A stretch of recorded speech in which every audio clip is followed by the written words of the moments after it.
Hi, I'm Andrew, and I'm an English teacher here at italki. I live in London, the capital of the United Kingdom.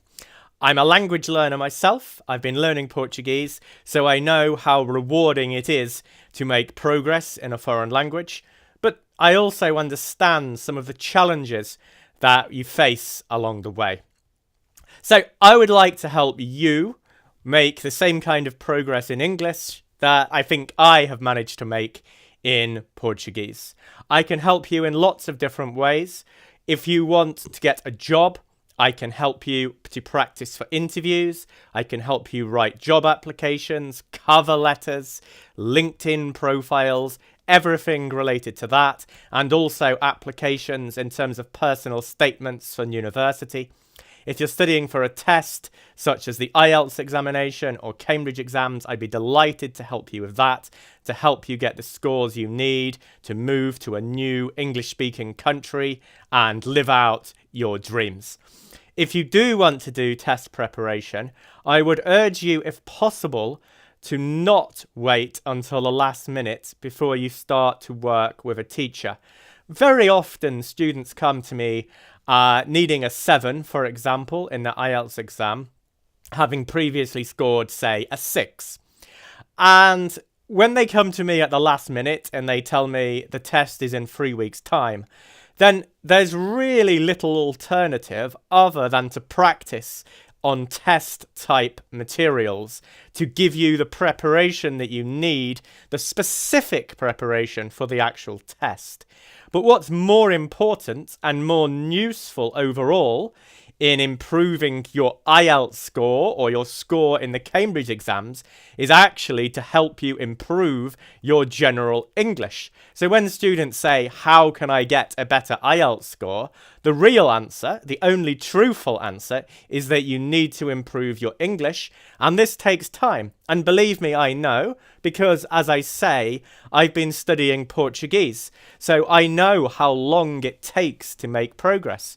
For example, with my learning, what I have found, and you may be a quicker learner than me, I don't know, but what I have found is that when I make a mistake, especially the kind of mistake that involves a direct translation, where I've been translating from English into Portuguese, I need to be corrected on about 10 separate occasions. Not 10 times in one lesson, but in 10 different lessons before the switch, the light bulb, goes on in my brain and I really start to remember the mistake that I've made. The same with new vocabulary. I tend to need to see or hear a new word about 10 times before it really lodges. So if you leave your test preparation to the last minute, then what we can do is more minor things like make little tweaks. A tweak is a minor change to your pronunciation and things like that. But bigger changes, such as a deeper understanding of grammar and especially the development of the vocabulary that you need to get really good scores in these English exams, can't really be done if you leave it until 1 month before your test before you start looking for a teacher. So I think that's an important piece of advice to pass on. I am also very happy to help any kind of intermediate level student or above who wants to try to attain or reach greater conversational fluency in English. I love conversational lessons in which I get to chat with people from all around the world and find out all about their lives. But we won't just chat.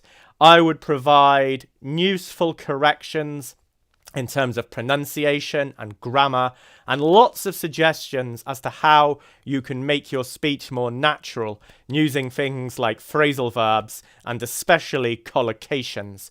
Collocations are combinations of words that appear together much more frequently than you would expect by chance. So, for example, a common kind of collocation is an adjective-noun collocation, such as placing the adjective fresh with a noun start. I want to make a fresh start. That's an example of a very native expression. Students might say, I want to make a new start. Grammatically, it's correct. There's nothing wrong with it, but it's not what we say. So a fresh start is an example of that kind of collocation. I can also help you more generally with business English.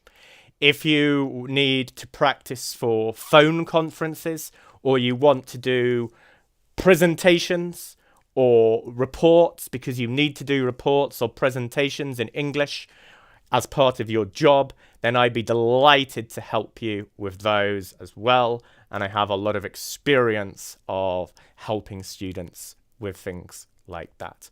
If you have any questions, then please feel free to send me a message. Otherwise, I look forward to seeing you in my classroom soon. Thank you and goodbye.